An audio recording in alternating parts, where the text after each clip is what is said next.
అందరికీ నమస్కారం. ఈరోజు నా పుట్టినరోజు సందర్భంగా నాకు విషెస్ ఫోన్ ద్వారా, మెసేజ్ల ద్వారా, అనేక కార్యక్రమాల ద్వారా తెలియజేసినటువంటి ప్రతి ఒక్కరికి కూడా నా హృదయపూర్వకమైనటువంటి ధన్యవాదాలు తెలియజేసుకుంటున్నాను.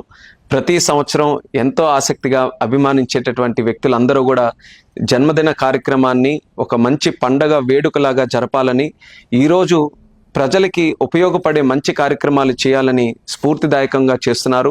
దానికి మీ అందరికీ కూడా నేను ఎప్పుడు కూడా రుణపడి ఉంటానని మరొకసారి తెలియజేసుకుంటున్నాను. అయితే ఈరోజు విశేషం ఏంటంటే, కేంద్ర మంత్రి అయిన తర్వాత మొట్టమొదట పుట్టినరోజు నేను జరుపుకుంటున్నటువంటిది.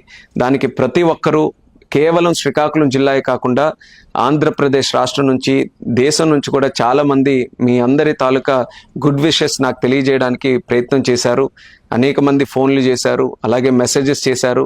ప్రతి ఒక్కరికి కూడా రిప్లై చేయాలనంటే కాస్త కష్టమైన పనే. అయినా సరే నా వంతు ఒక ప్రయత్నం చేస్తున్నాను, మీ అందరికీ కూడా మళ్ళీ రిటర్న్ కాల్స్ చేసి మెసేజెస్ పెట్టాలని. కానీ మీరందరూ కూడా మరి ఏ రకంగానైనా సరే మీ తాలూకా విషెస్ నా వరకు కూడా చేరవేయాలని మీరు చేస్తున్నటువంటి ప్రయత్నం ఖచ్చితంగా నా వరకు కూడా చేరింది. మీ తాలూకా ఆశీస్సులు, మీ తాలూకా సహకారం ఎల్లప్పుడూ కూడా నాతో పాటు ఉండాలని మరొకసారి సందర్భంగా తెలియజేసుకుంటున్నాను. అయితే పార్లమెంటు ఉండడం వల్ల ఢిల్లీలోనే ఈరోజు ఉండిపోయాం. చాలామంది కలుసుకోవాలన్న వాళ్ళతో కూడా కలుసుకోలేకపోయాం. కానీ ప్రతి ఒక్క కార్యక్రమం కూడా నా వరకు వచ్చింది.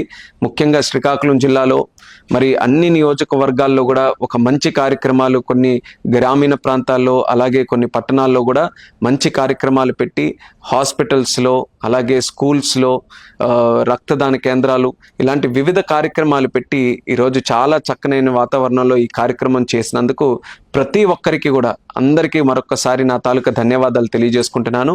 అలాగే ఈరోజు ప్రత్యేకంగా దేశ ప్రధానమంత్రి నరేంద్ర మోదీ గారిని కూడా వ్యక్తిగతంగా కలిసి ఆయన తాలూకా ఆశీర్వాదం కూడా తీసుకోవడం నాకు చాలా ఆనందం అనిపించింది.